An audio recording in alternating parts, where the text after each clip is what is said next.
दोस्तों, हमारे देश में सिख धर्म का गौरवमयी इतिहास रहा है। चाहे मुगल काल से लेकर अंग्रेजी हुकूमत हो या फिर आज़ादी के बाद से लेकर अब तक, चाहे देश की सीमा हो या देश के अंदर सेवा कार्य, सिख धर्म हमेशा सबसे आगे रहा है। पर ये कौन लोग हैं जो देश के टुकड़े करने की मांग कर रहे हैं? यदि आप सोच रहे हैं कि खालिस्तान का मुद्दा किसान आंदोलन से शुरू हुआ, तो यह नहीं। यह मुद्दा किसान आंदोलन से नहीं बल्कि देश के बंटवारे के समय से भी पुराने हैं। वैसे खालिस्तान का अर्थ है the land of Khalsa. Hindi में इसका मतलब है खालसा के लिए एक अलग राष्ट्र या सिखों के लिए एक अलग राष्ट्र। देखा जाए तो खालसा की स्थापना सिखों के 10वें गुरु गोविंद सिंह ने साल 1699 में की थी। खालसा का अर्थ होता है शुद्ध, लेकिन समय के साथ इस विचारधारा के उद्देश्य बदल गए और इसका राजनीतिकरण हो गया। दोस्तों, ये बात है साल 1920 की, जब भारत अंग्रेज से आज़ादी के लिए संघर्ष कर रहा था। इस दौरान एक आंदोलन की शुरुआत हुई और इसका नाम था गुरुद्वारा सुधार आंदोलन। ये आंदोलन बहुत प्रभावशाली आंदोलन था और इसका मकसद था भारत के गुरुद्वारों को उदासी सिख महंतों से मुक्त करना, जिन्हें उस समय के अकाली हिंदू महंत मानते थे।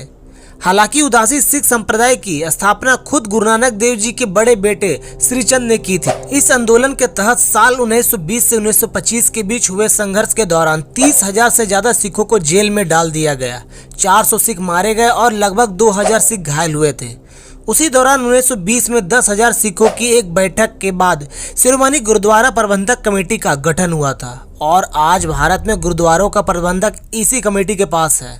यह आंदोलन 5 सालों तक चला और उस समय सैकड़ों गुरुद्वारे, जिनमें अमृतसर के गोल्डन टेम्पल और पाकिस्तान के ननकाना साहिब गुरुद्वारे का नियंत्रण उदासी सिख महंतों के शिरोमणि गुरुद्वारा प्रबंधक कमेटी के पास चला गया था। 1925 आते आते अंग्रेजों ने संघर्ष कर रहे सिखों की ज्यादातर बातें मान ली थी, जिसके बाद यह आंदोलन खत्म हो गया। हालांकि इस आंदोलन से जुड़ी एक महत्वपूर्ण बात यह है कि जब ये संघर्ष चल रहा था तब सिख 3 हिस्सों में बंट चुके थे। पहले वे लोग थे जो सिर्फ गुरुद्वारों को उदासी सिख महंतों से मुक्त कराना चाहते थे। दूसरे वे लोग थे जो इस आंदोलन को समाप्त होने के बाद भी भारत की आज़ादी के लिए लड़ते रहे। और तीसरे लोग वे थे जिन्होंने इस सिख कौम का राजनीतिक मंच बना दिया था।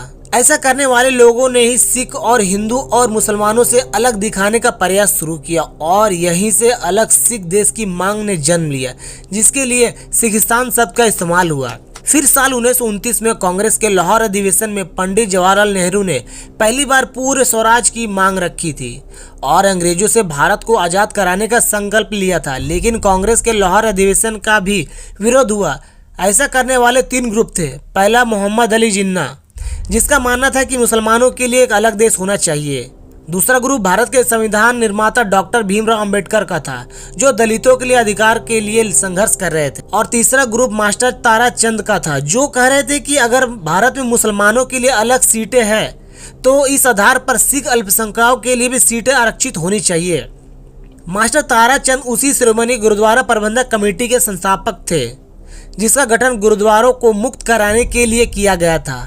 मास्टर ताराचंद ने अपनी 2 बड़ी बातें को लेकर लाहौर अधिवेशन का विरोध किया था। पहली बात यह कि वो चाहते थे कि कांग्रेस सिख को नजरअंदाज ना करे और दूसरी बात यह कि उन्हें डर था कि राजनीतिक हिस्सेदारी में सिखों की भूमिका बहुत सीमित रह जाएगी, क्योंकि सिखों की आबादी उस समय भी हिंदू और मुसलमानों के मुकाबले काफी कम थी। इन्हीं वजह से बाद में सिखों के लिए अलग देश की मांग उठी। कहा जाता है कि खालिस्तान का विचार यहीं से अस्तित्व में आया। हालांकि तब खालिस्तान की जगह सिखिस्तान शब्द का इस्तेमाल होता था।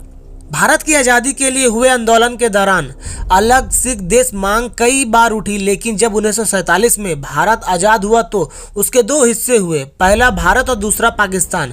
विभाजन के दौरान संयुक्त पंजाब में, जहां सिखों की आबादी ज़्यादा थी, उसका पश्चिमी हिस्सा पाकिस्तान में चला गया और पूर्वी पंजाब भारत का हिस्सा बन गया और इससे कुछ सिखों का अलग देश बनाने का सपना टूट गया। वैसे यहाँ एक और महत्वपूर्ण बात यह है कि आज़ादी के बाद भारत के जिस हिस्से को यानी Patiala and east Punjab state union कहा जाता था, उसे 1956 में पंजाब में शामिल कर लिया गया। जिस समय ये सब हो रहा था उस दौरान संत फतेह सिंह ने पंजाब सूबा नाम से एक आंदोलन की शुरुआत की। इसका मकसद था कि पंजाबी भाषा बोलने वाले लोगों का एक अलग राज्य बनाना चाहिए, लेकिन उस समय सरकार ने इस मांग को इसलिए नहीं माना क्योंकि तब उन्हें लग रहा था कि इस राज्य की मांग की आड़ में अलग सिख राज्य बनाने का सपना देखा जा रहा है और भारत का संविधान धर्म के आधार पर इसकी इजाज़त नहीं देता है। हालांकि 10 साल के बाद ही इसे लेकर सरकार का रुख बदल गया और पूर्व प्रधानमंत्री इंदिरा गांधी ने साल 1966 में पंजाब को 3 हिस्सों में बांटा। पहला हिस्सा वो है जिसे आज पंजाब कहते हैं, दूसरा हिस्सा हरियाणा था और तीसरे हिस्से में वो पहाड़ी इलाके थे जिन्हें हिमाचल प्रदेश को सौंप दिया गया। पंजाब के इस बंटवारे के बाद खालिस्तान की राजनीति का एक नया मोड़ आया। ये वो दौर था जब खालिस्तान शब्द का ज्यादा इस्तेमाल होना शुरू हुआ। पंजाब के बंटवारे के बाद अकाली दल के कई मांगे सरकार के सामने रख दी गई। उस समय भी देश में इंदिरा गांधी की सरकार थी। सबसे महत्वपूर्ण बात यह है कि अकाली दल सभी सिखों के लिए प्रतिनिधित्व का दावा करता था, लेकिन 1952 से 1980 के बीच हुए चुनाव में अकाली दल को पंजाब और औसतन 50% वोट भी नहीं मिले। इस राजनीतिक विफलता की वजह से पंजाब में अलगाववादी विचारधारा मजबूत होनी शुरू हुई और सिखों के लिए खालिस्तान नाम का अलग देश बनाने की मांग ने फिर से जोर पकड़ ली। ये वो दौर था जब पंजाब में आतंकवाद शुरू हुआ और जनरल सिंह भिंडावारा पोस्टर बॉय बन गया। यहाँ ध्यान देने वाली बात यह है कि शुरुआती दिनों में इंदिरा गांधी और पंजाब कांग्रेस के अध्यक्ष ज्ञानी जैल सिंह दोनों ने भिंडारावाला का समर्थन किया था, क्योंकि भिंडारावाले के जरिए इंदिरा गांधी पंजाब के अकाली दल को कमजोर करना चाहती थी। लेकिन इंदिरा गांधी का ये कदम उनके लिए सबसे बड़ी गलती साबित हुई। साल 1980 से 1984 के बीच पंजाब में सैकड़ों निर्दोष लोगों की दिन दहाड़े हत्याएं हुई और हिंदू और सिखों के बीच टकराव पैदा करने की कोशिश की गई। भिंडरावाले ने शुरुआती में निरंकारियों और खालिस्तान का विरोध करने वालों को अपना निशाना बनाया और इसके बाद पत्रकार, नेता, पुलिस और हिंदू समुदाय के लोग भी उसके निशाने पर आ गए। जुलाई 1982 तक भिंडरावाले इतना मजबूत हो गया कि उसने अमृतसर के स्वर्ण मंदिर में अपनी जड़ें मजबूत कर ली थी। जून 1984 तक हालत इतने बिगड़ चुके थे कि स्वर्ण मंदिर को खालिस्तानी अलगाववादियों से मुक्त कराने के लिए इंदिरा गांधी के पास सेना के अलावा दूसरा और कोई विकल्प नहीं था। देश ने अंदरूनी मामले में इतने बड़े स्तर पर सेना का इस्तेमाल पहली बार हुआ था। 5 जून 1984 को भारतीय सेना को स्वर्ण मंदिर में घुसना पड़ा और इसे ऑपरेशन ब्लू स्टार कहा गया। यह ऑपरेशन 10 जून दोपहर को समाप्त हुआ। इसमें 83 जवान शहीद हुए थे और 493 खालिस्तानी आतंकवादी मारे गए थे, जिनमें जनरल सिंह भिंडरावाले भी थे। भिंडरावाले के मारे जाने के बाद इंदिरा गांधी के खिलाफ सिखों में रोष था और 31 अक्टूबर 1984 की सुबह उनके 2 सिख अंगरक्षकों ने उनकी हत्या कर दी थी।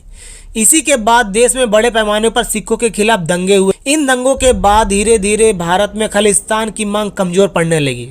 फिर अगस्त 1985 में तत्कालीन प्रधानमंत्री राजीव गांधी के साथ एक समझौते पर हस्ताक्षर कर शिरोमणि अकाली दल के नेता हरचंद सिंह लोगवाल ने चुनावी राजनीति में शामिल होने पर सहमति दी। हालांकि इसके बावजूद पंजाब में आतंकवाद हमले जारी रहे। उसके बाद 23 जून 1985 को एयर इंडिया के कनिष्क विमान को हवाई यात्रा के दौरान आतंकवादियों ने बम धमाके से उड़ा दिया था, जिसमें 329 लोग मारे गए थे। फिर से 10 अगस्त 1986 को भारत के 13वें सेना प्रमुख जनरल अनूर श्रीधर वैद की हत्या कर दी गई, क्योंकि वे ऑपरेशन ब्लू स्टार के दौरान भारत के प्रमुख सेना थे। हालांकि यहाँ समझने वाली बात यह है कि पंजाब में हिंसा और आतंक के माहौल को देखते हुए साल 1987 में राष्ट्रपति शासन लगा दिया गया और इसके बाद सीधे साल 1992 में पंजाब में विधानसभा चुनाव हो पाए। महत्वपूर्ण बात यह है कि 1984 में सिख दंगे और उसके बाद हुई आतंकवादी घटनाओं के बावजूद तब पंजाब में कांग्रेस सरकार बनाने में कामयाब रही थी और मुख्यमंत्री बेअंत सिंह बने थे। लेकिन 31 अगस्त 1985 को उन्हें भी कार बम धमाके में मार दिया गया। आज भारत में खालिस्तान के विचार को बहुत से सिखों ने नकार दिया है, लेकिन विदेश में बैठे खालिस्तानी संगठन आज भी भारत के टुकड़े करने का षड्यंत्र रचते हैं और फंडिंग भेजते हैं और इन संगठनों को पाकिस्तान का खुला समर्थन मिलता है। कनाडा इसके लिए सुरक्षित जमीन बन चुका है। यही वजह है कि भारत के आंदोलन तो कृषि कानूनों के खिलाफ हो रहा है, लेकिन ज़्यादा चर्चा खालिस्तान की हो रही है, क्योंकि खालिस्तान ही इसकी जड़ में है। दोस्तों, हालांकि भारत की रक्षा में सिखों का गौरवमयी इतिहास रहा है, इसमें कोई शक नहीं है। ये बात हमारे देश के दुश्मनों को बुरी लगती है और वो हमारे भारत के सिखों को बदनाम करने और उन्हें गुमराह करने के लिए तरह तरह की साजिश रचते हैं, पर कोई फ़ायदा नहीं है, क्योंकि खालिस्तान की मांग करना बेवकूफ़ी से कम नहीं है।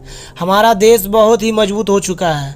अब आप देख ही सकते हैं, कश्मीर जैसे मुद्दे को भी झुकना पड़ गया, तो खालिस्तान क्या चीज़ है। दोस्तों खालिस्तानियों के बारे में आप लोगों की क्या राय कमेंट सेक्शन में जरूर बताएं। और वीडियो कैसा लगा, वीडियो अच्छा लगा तो वीडियो को लाइक करें और ज्यादा से ज्यादा अपने दोस्तों अपने परिवारों को शेयर करें, ताकि आप लोगों के लिए मैं ऐसी वीडियो ला सकूं। और ऐसी इन्फॉर्मेटिव वीडियो के लिए चैनल को जरूर सब्सक्राइब करें। मिलते हैं अगले वीडियो में, तब तक के लिए जय हिंद, वंदे मातरम।